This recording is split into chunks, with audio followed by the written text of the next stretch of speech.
Hello and welcome to The Writer's Mindset with me, Christina Adams. And me, Ellie Betts. Each week, we're here to help you persevere through the tough times, be your most productive self, and get that work in progress published. Wherever you are in your publishing journey, we've got your back. Today, we're talking to Clare Stevens all about how her cancer diagnosis influenced her writing life.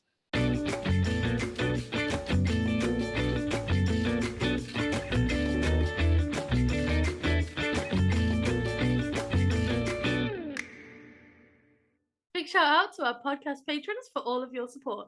As a patron, you'll get early access to episodes, the chance to submit questions for our guests, and access to our bonus series, Healthy Habits. Healthy habits isn't your typical productivity advice. We're not here to tell you to get up at 4 a.m. and go for a 3-hour run. Hell no.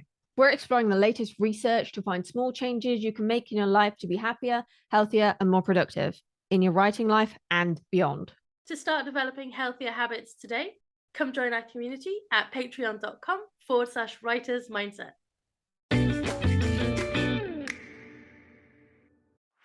Do you want to write 50,000 words in 30 days? The 50k Writing Camp has got you covered. This November, join dozens of authors making their dreams a reality. Weekly live writing sprints with international best-selling author Daniel Wilcox. A group word tracker to help keep you on goal. An online community of your fellow writers. All your writerly and author life questions answered. And new for 2023, a 1-month free subscription of Activated Authors. Head on over to www.activatedauthors.com/50k to secure one of the limited spots today. So today, Claire and I are recording during some pretty crazy weather here in the UK, and air conditioning is not a thing in the UK unless you're like in an office or a supermarket, basically. So you might hear some background noise, like the fan that I've got going that I am not turning off because it's keeping Millie and I alive. Or you might hear the neighbors, for example. So I just want to apologize for that. But, survival during a heat wave is important. So, as I said earlier, with me today is Clare Stevens, one of my old uni friends. Welcome to the Writer's Mindset. Hi, Christina. Thanks very much for having me on to talk to you today. So, thank you. Can you just tell our listeners a little bit about who you are and what you do, please? Yeah, so I'm an author. My name is Clare Stevens. I'm a fiction author. I write contemporary fiction, and the genres, it kind of crosses genre a bit, but it's been described as literary stroke magical realism. I've written 2 novels. My first one was published in 2019, and the second one is coming out next year. Very nice. So tell us a little about how and when you got into writing. Well, I've always written. I've always enjoyed writing ever since I was at school. I used to love writing stories and things. And I remember once the teacher, it was probably about 8 or 9, the teacher read out the first line of one of my stories to the class. I remember feeling so proud and also getting a little bit of an inkling that, this is something I could do. It shows how important it is, actually, how important teachers are in encouraging you at school. But creative writing remained a hobby. When I left university, I trained as a journalist. So I worked as a journalist for a few years in regional papers. So I was writing for a living. And then I moved into PR. So still I was doing a lot of writing as part of my job. And I carried on sort of tinkering with creative writing as a hobby. I joined a few creative writing groups and things like that. We'd swap stories, but I always had it in the back of my mind that one day I would write a novel. But then I was diagnosed in 2010. I was diagnosed with breast cancer, which was quite devastating, as you can imagine. But having that diagnosis kind of spurred me on. There's nothing like a cancer diagnosis to focus your mind on what's important and what you want to do. And I decided that, it sort of brings it home to you that life is limited, and if there's something you really want to do, you should get on and do it.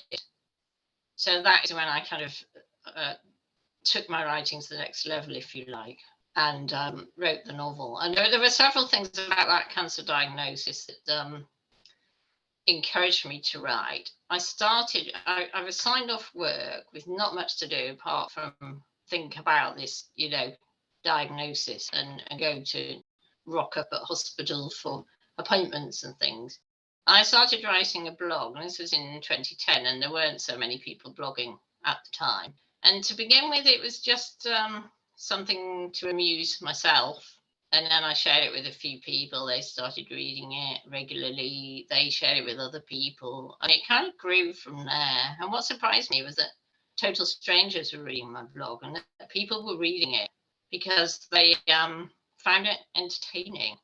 And that gave me the idea that I could write for an audience. So not only did I find writing the blog in particular, therapeutic, it really got me through that whole kind of cancer journey, because I was able to kind of see humour in the situations I was in. And it also gave me feedback from an audience. And through that, I connected with other people across the world, other people with cancer, which was great. But the other thing that happened that year was a close friend of mine, Jane, who she herself had cancer twice before. She was diagnosed that year with a secondary cancer, and tragically she died at the end of that year. When I went to see Jane, I went to see her in hospital a few days before she died. I asked myself, if that was me in that situation, what would I regret not doing? And the answer was writing a book. And also I had told Jane, I had Blue Tide Rising, my first novel, was a sort of in its embryonic form as an idea in my head at that point. And I told Jane about it, and I said, I've got this idea for a novel, what do you think? And she said, I think it's really good, you should write it, Claire, I'll read it. So I did write it. Sadly, it was too late for Jane to read it, but I dedicated it to her. So the whole cancer thing on several different fronts spurred me on to take my writing to a new level. And then a few years later, I got the opportunity to take redundancy at work, which I did. And that gave me both the money and the time to do the MA in creative writing at Nottingham Trent. And that was when I wrote the novel, the first draft of the novel, and I used it for my dissertation. So that's kind of been my journey into writing, and how cancer, influenced that, and cancer, in a strange way, helped me become a writer. Can you just share a little bit more about, like, when you were going through the cancer, what was on your mind? Like, were you trying to be optimistic about it? Were you feeling kind of low? Was it kind of up and down? And was it cancer that you were blogging about and connecting with your audience? Yeah, my mood was swinging all over the place after that diagnosis. It's a devastating thing to be told. So at times I would be really low, at times I would be absolutely terrified. At times I had a kind of weird kind of euphoria. And I remember leaving work one day, and this was at the point where I hadn't actually had the diagnosis, but I'd had the tests, and they told me to come back next week and bring a friend, which isn't a good sign. And they also said, your lump worries. One of the nurses said, your lump worries me, which again doesn't inspire confidence. So at this point, I was leaving work, and it was a Friday after work, and it was raining, and it was just a sort of bog standard Friday afternoon in Nottingham city centre, and people were kind of going home with their coats turned up and umbrellas up and things like that. But I just had this amazing feeling of how wonderful it is to be alive, which was strange. So yeah, I had these moments of feeling really high and feeling really, really conscious of life and how great life is. And other times when I felt low, I felt frustrated, I felt angry, I felt isolated, I felt very scared, because I didn't know how bad it was, or I'm one of the lucky ones, because that's 2010 and I'm still here, and I've had, touch wood, no recurrence. But it isn't that isn't the story for everybody. Even though treatments are getting better all the time, prognosis, particularly of breast cancer, is better than it's ever been. But even so, that word cancer strikes a kind of fear into you. So yeah, my emotions were all over the place. And I was blogging about the cancer. I was blogging about trips to hospital, the medics, the sort of strange things that some of the medics said. Just a general experience of the operation, the chemo and all the things I went through. I was blogging. I found humour in it. So my sort of treatment involved, first of all, an operation, which was a mastectomy and reconstruction. And then they tell you, well, in my case, they tell you whether or what's happening next. I was hoping I'd get away without having to have chemo, but they'd found traces in my lymph nodes. So in which case they recommend chemo. And that was almost as devastating as the original diagnosis, because it's months and months of horrible treatment. You lose your hair, you feel dreadful, and your immune system is completely shot by chemo. So there are risks. There are a lot of risks attached to it, that you could pick up infections. And I did have get a couple of infections while I was on chemo. I had to go into hospital and get treated. So yeah, that was a bit of another bombshell. But then get through it all, and it's funny thinking back to it, actually, thinking, did I really go through all that? I did, but there are a lot of people worse off than me, much worse off than me. I think sometimes you look back on challenging things so that you've experienced, and it's like, was that real? Did it, was it a different lifetime, a different century? It's like pre-pandemic feels like a different century now. Yeah, exactly. And I was talking to another writer friend who also had cancer, and she was saying the pandemic reminded her a bit of that, because it said that at the time when you're going through cancer treatment, you're the one going through it, and everyone is just continuing with their normal lives. But for the pandemic, life wasn't normal for anybody. Everyone was hiding away. Everyone was, because when you're on chemo, you have to be really careful not to be near anyone who's got any kind of infection. But it was like that for everyone during COVID. Yeah, which I thought was quite an interesting observation. Yeah, I can see that. It definitely makes sense, because everyone suddenly became afraid of everyone else's germs, if you will. That's right. And people will shut themselves away. Yeah. And I mean, some people still have to, because the vaccine doesn't work very well for them. Well, that's right. There are still people allowing to shield, yes. Your experience with chemo, did it affect your ability to write either the fiction or the blogging that you're doing about your experiences? Well, it was weird, because they were giving you steroids straight after the chemo. You'd take steroids for 3 nights, and they keep you awake.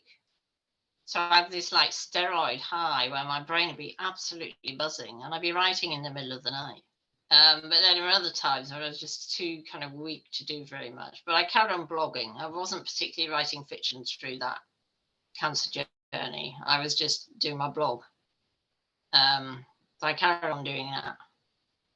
But, whatever was happening, it was a comfort to me. It was therapy for me to be able to write about how I felt. Yeah, I get that, because that's why I talk a lot about my health issues, because I'm not bottling them up. And if I bottle them up, I feel worse.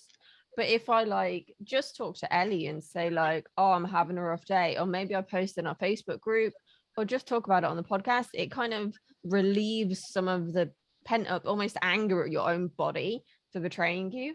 It does. I mean, I ran a group for a writing group for people affected by cancer at the Maggie Centre. I ran that for 6 years. And what I noticed was, and what I found myself, is that if you've got loads of emotions, loads of thoughts circling around your head, just writing them down gets them out of your head, stops them from circling, and puts them onto the paper. So it helps you process your emotions.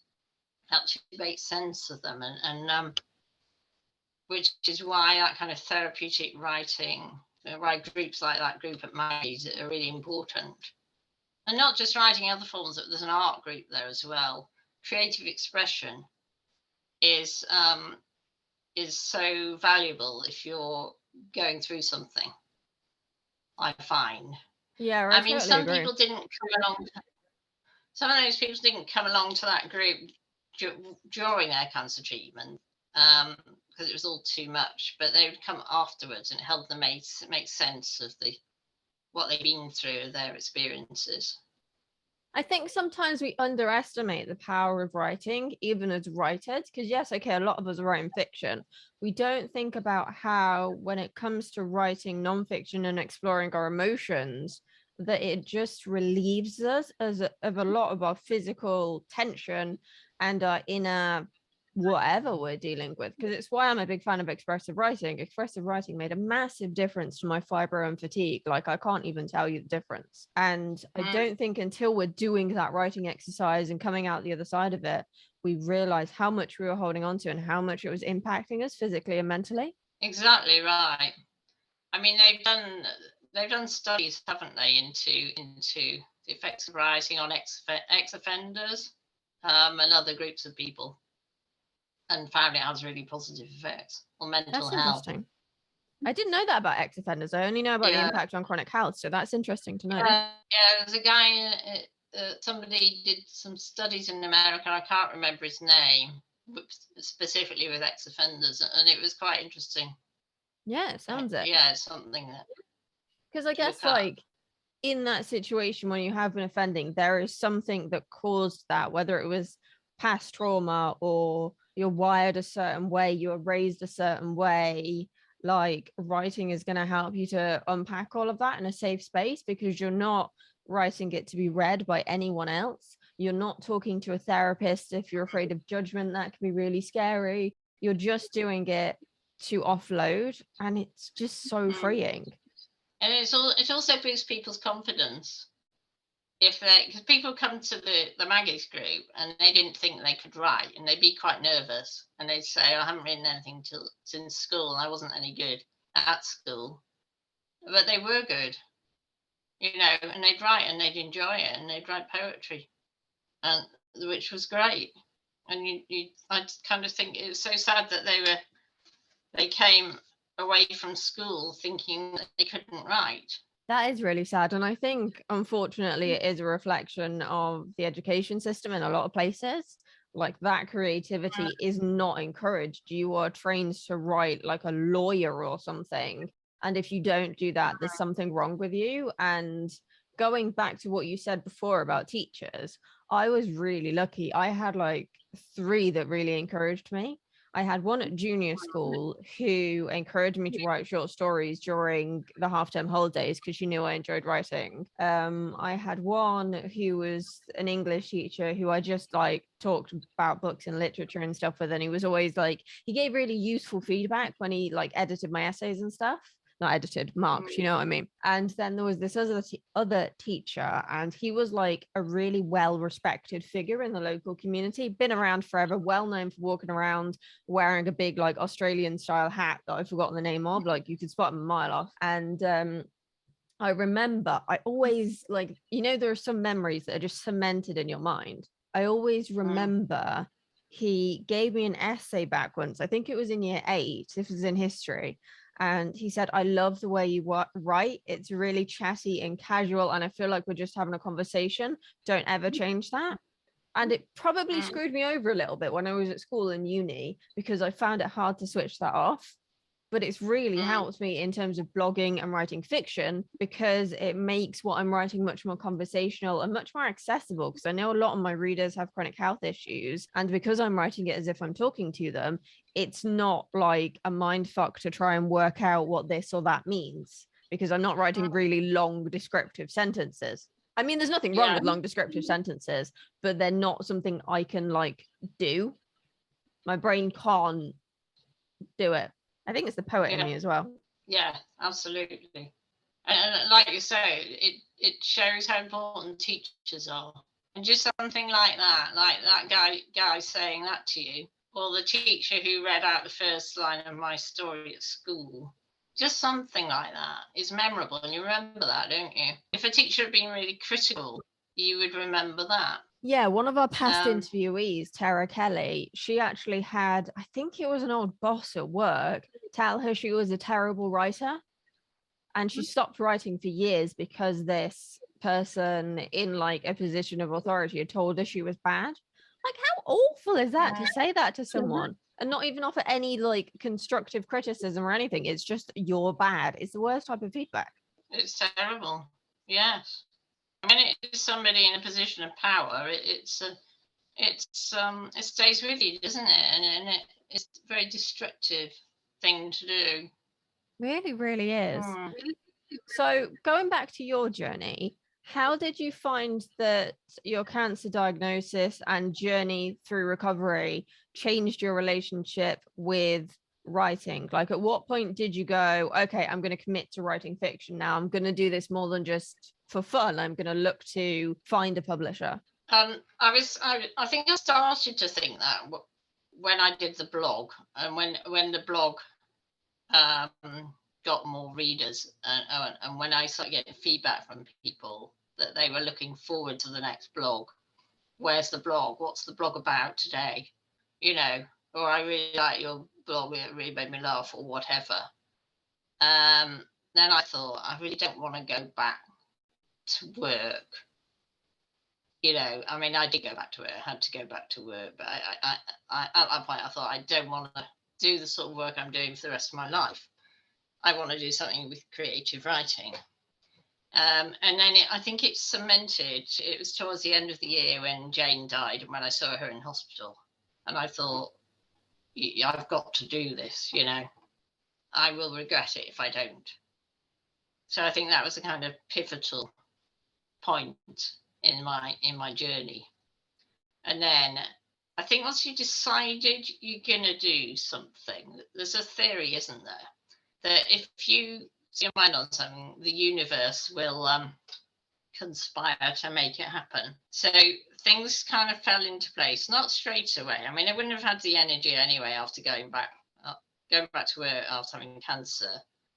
I needed a bit of time just to, stabilize, and my immune system was really low. I didn't have much energy. So it was good to have a job that paid me to get back into that. But then after about a year or so, this opportunity came up to take the redundancy. So I went for it, and it all kind of happened from there, really. And I think as a writer, your journey is ongoing. You never know quite where it's going to take you. And it also doesn't really matter how old you are. You can write at any age. You know, it's something you can carry on doing, or you can even start. I mean, some people don't start writing till they retire, which is good.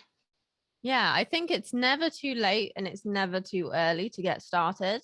Like, I used to have people say, oh, you're too young, you should get a full-time job and work for the man for a few years. I'm like, but I don't like working for the man. It's really bad for my physical and mental health. If I've got a thing that I'm good at and people want to pay me to do it, like, why do I need the man in the middle telling me what to do and how to do it? Like, why? But also, you know, there is this thing, you hit a certain point and it's like, you feel like it's too late because you've done so many other things. Like, those kind of big lofty dreams or goals almost feel intangible, I guess, or impossible. Yeah, I mean, with some things you do have to be young to do them, I guess. Like, if you want to be an athlete, you got to start young, and then you're retiring at about 30, aren't you? Yeah. But writing is something that you can do at any age. So yeah, it's one of those things that has the lowest barrier to entry, I think, and that's both a blessing and a curse. Yeah, I think it helps to have always written, to be in that habit of writing. Your writing can only improve. So if you start writing young now, that's great. I suppose that whatever, I think if you're a writer, whatever you do through life, none of it's wasted, because you get ideas, you get inspiration, you come across characters Yeah. You use things, you use bits of people, you use situations, everything is interesting, and everything helps you with material, or potentially helps you with material. Yeah.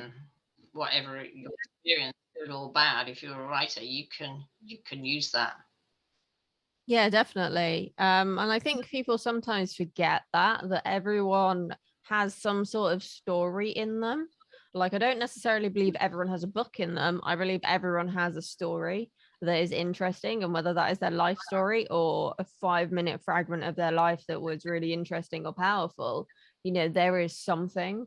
Definitely, yeah. When I did my journalism training, the tutor said to us, everyone has a story, at least one story, even if they seem boring. It's your job to find their story. And it's true. People don't always realise that they've got an interesting story. They often don't think that their life is interesting, but everybody has a story. Exactly. So you mentioned doing the MA, which is obviously how we met. How did studying your creative writing MA influence your writing journey, your processes, your approach? What impact did it have on you? But it gave me the confidence, first of all, to say I'm a writer. It helped me improve my writing a lot. And a lot of what we did there was workshopping with other students. And I found that so useful, because you've got a ready-made audience. And the particularly younger people, I found that really good to get their feedback on my writing. But there were people, there was quite a range of backgrounds, wasn't there? And a range of ages, ranging from sort of early 20s to, I think the oldest was 70.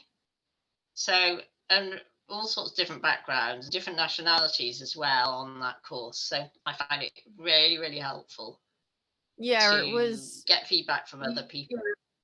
I think we got lucky. Like you say, there was so much diversity, so many different perspectives, so many approaches. And it's not like any one way of doing things was right or wrong.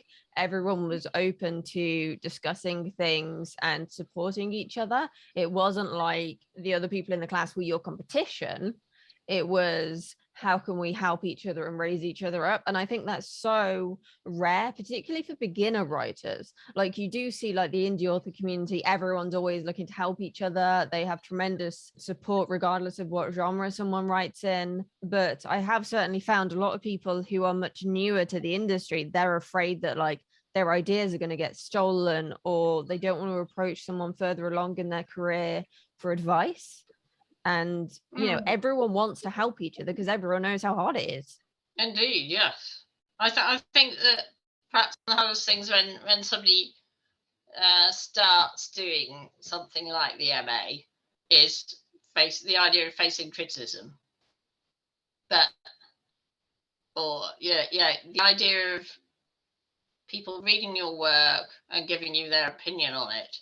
If you may not agree with their opinion, you might not like their opinion, but they are readers, so their opinion is important. And I think you quite quickly get over that. It was well structured, and the criticism was all constructive. Having, like, the technical part of the class with the tutors first and then going into the feedback, I always like doing that, because then, like, it's not just personal opinion, you're analyzing it based on these foundations. And every story does have these foundations that it needs in order to be effective. And particularly when we were writing different forms of poetry, knowing those kind of foundational things was really useful for me, because I was used to writing things without that level of structure. But then having that option to explore something different really developed my poetry writing skills. Another really good thing about the course, the fiction course, was that Graham Joyce, who had been off poorly with cancer, he came back briefly, and he was my tutor for my dissertation, and he sadly died that summer. but I found him really encouraging, really good. I mean, all the tutors were good, but there was something very special about Graham, and I just found him really inspiring and really, really helpful in the feedback that he gave me. That's really good, because I never got the chance to meet him. It's a real privilege. Yeah, because he was like probably one of the biggest names on the course, wasn't he? I can't remember. He'd done some game writing, I think, and he'd also published quite a lot. Yeah, I mean, he won the British Fantasy Awards many years running. Yeah, he was probably the biggest name on the course that year. And I just feel it was such a privilege because I only met him very briefly, really. He ran a few sessions, and then I said, could he be my tutor for the dissertation? And then he got poorly again. I went to see him for my tutorials. I went to see him at his house in Leicester. Because by that age, he was you know, he had cancer as well. So that's another kind of link. Yeah, but it felt like such a privilege to have him involved in my writing journey, albeit very briefly. What sort of feedback did he give you on Blue Tide Rising when you were working on it for your dissertation? He gave me brilliant advice on the structure, because the structure was all wrong.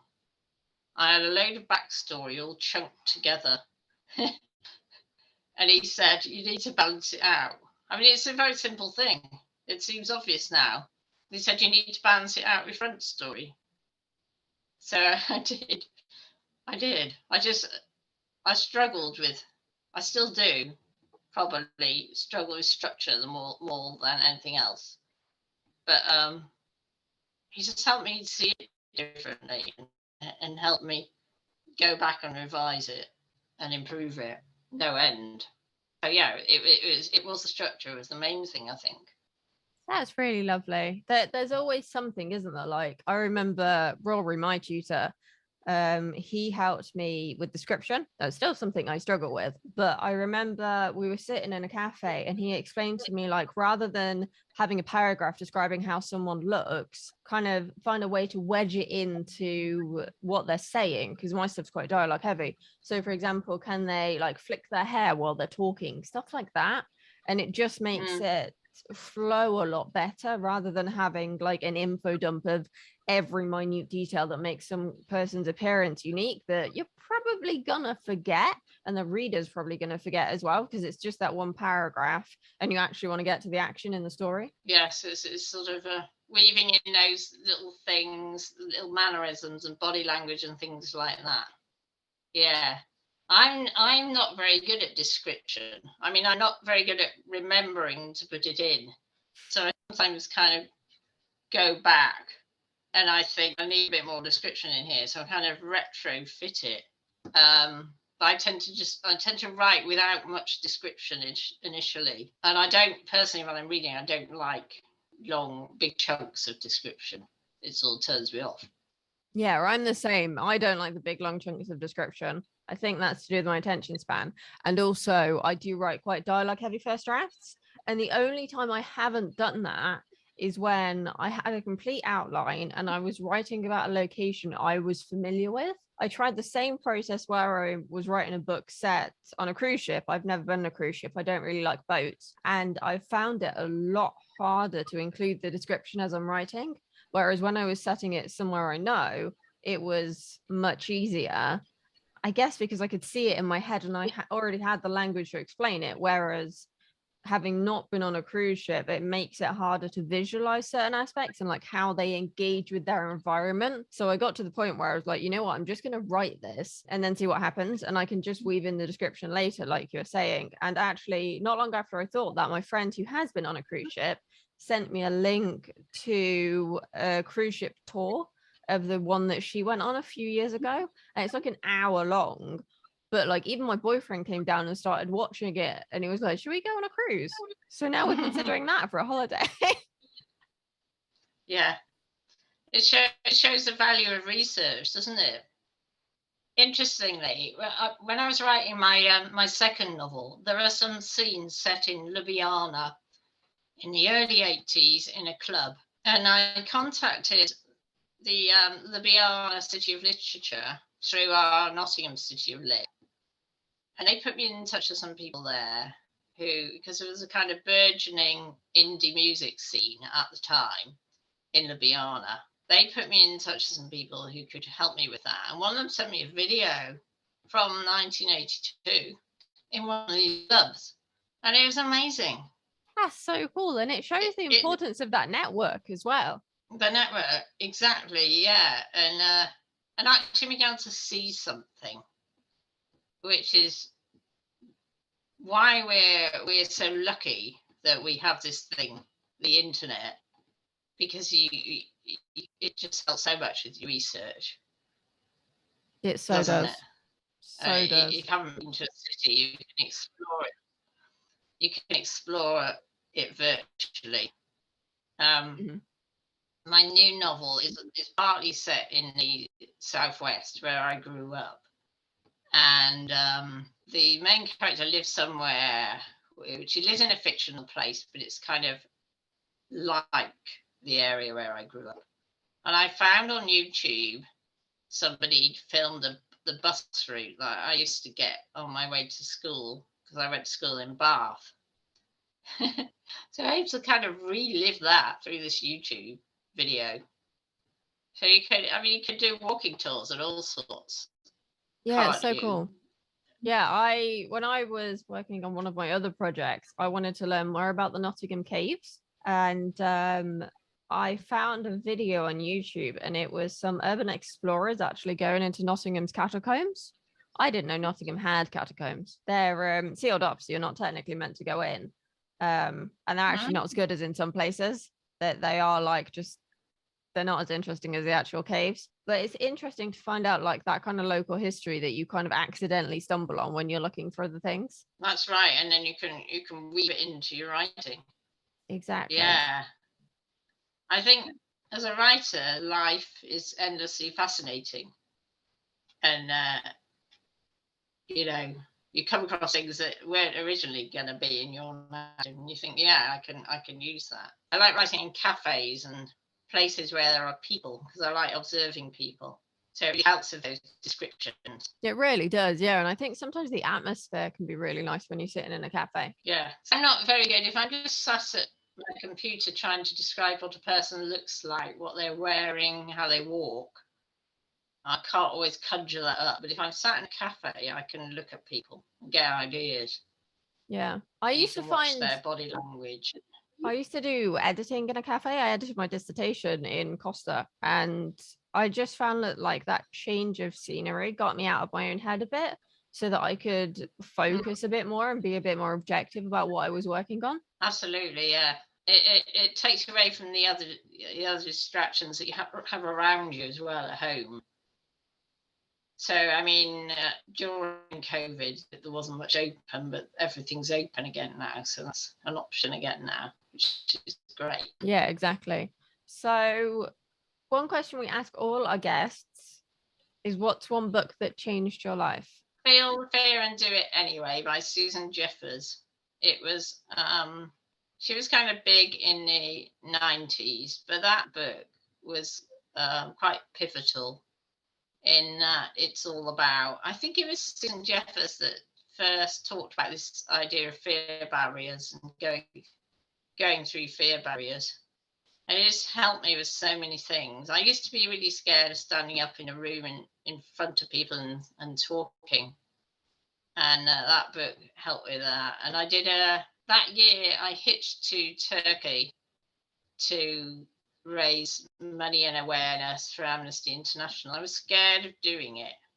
I did it with somebody else. But that book kind of helped me step by step overcome all my fears. It's all about just overcoming your fears and doing what you want to do, and how empowering that is. So that was a brilliant book, and her other books as well. I mean, there's been a lot of kind of self-help books since then, but I think that was probably the first self-help book I came across, and it was life-changing. It's one of those classics for a reason, isn't it? Like, people still talk about it now because it is sometimes basic advice, or it's sometimes things you hadn't considered. And one thing that always stuck out to me was when it's near the front, I think, she talks about when someone is driving somewhere, saying things like take care, stay safe, drive safe, etc. And that subconsciously plants a seed of fear, as if there's something to be afraid of about driving. And I never thought of that before, because my mum and nan always used to say that to me when I was driving from like where they were to where my boyfriend was, or back to uni or whatever. And I asked them to stop saying it, because I've got such bad anxiety that would have a massive effect on me. And I wanted to be instilled with confidence instead. So like, I will text people to say I've arrived at a destination, but I don't necessarily like it when they tell me like, let me know you get home safe, that kind of thing. Because again, it's implying that you're doing something dangerous, which I guess you are. But at the same time, when you're more afraid of doing the thing, the bad thing is probably more likely to happen, because you're so alert and tense and afraid. Exactly. And a lot of those messages we get, particularly through childhood, are all about be careful. You know, it's a big bad world out there. The world is a scary place. In her book, she sort of talks about positive affirmations and everything and all that kind of thing. Giving yourself positive messages, which I think is so important. It's quite empowering, isn't it? And not to be afraid. I don't remember it, but I just remember there were practical exercises as well, like doing something that you're a little bit scared of and then increasing it bit by bit and gradually. And you feel, if you're doing something you're a little bit scared of, you feel good about it, and you do it successfully. You feel good about yourself, and then you want to do more. Yeah, that's kind of what happened to me. Like, it took me 3 attempts to put my first book, What Happens in New York, up for pre-order, because I was just terrified of doing it. I was breaking it, and I made my boyfriend sit next to me so that I could press that submit for pre-order button. And he was like, why did you need me here? You did it all yourself. I'm like, it was just your presence that I needed, that moral support. And now I do it without even thinking. And now I am much more comfortable doing things outside of my comfort zone and trying new things, because I've got into that habit of doing it. Exactly. Yeah. And I think she's got a line in that book about working through fear is much less scary than being, I can't remember how she described it, being kind of controlled by fear.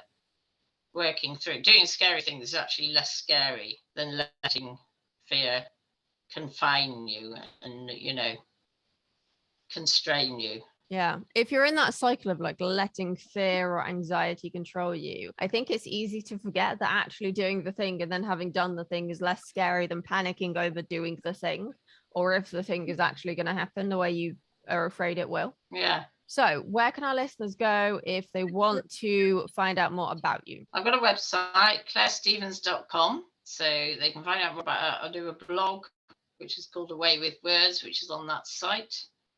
There's a link there where you can buy Blue Tide Rising, which is my first novel. And I'll be announcing things in the run-up to the publication of my second novel. I'm also on Twitter at Stevens. Very nice. Thank you for joining us. This has been really inspiring, and it's been fun to kind of reminisce as well. It has, yeah. Thank you. I've enjoyed it. If you found this episode interesting or helpful, make sure you subscribe to The Writer's Mindset on YouTube or your favorite podcast platform, or all of them. We don't mind.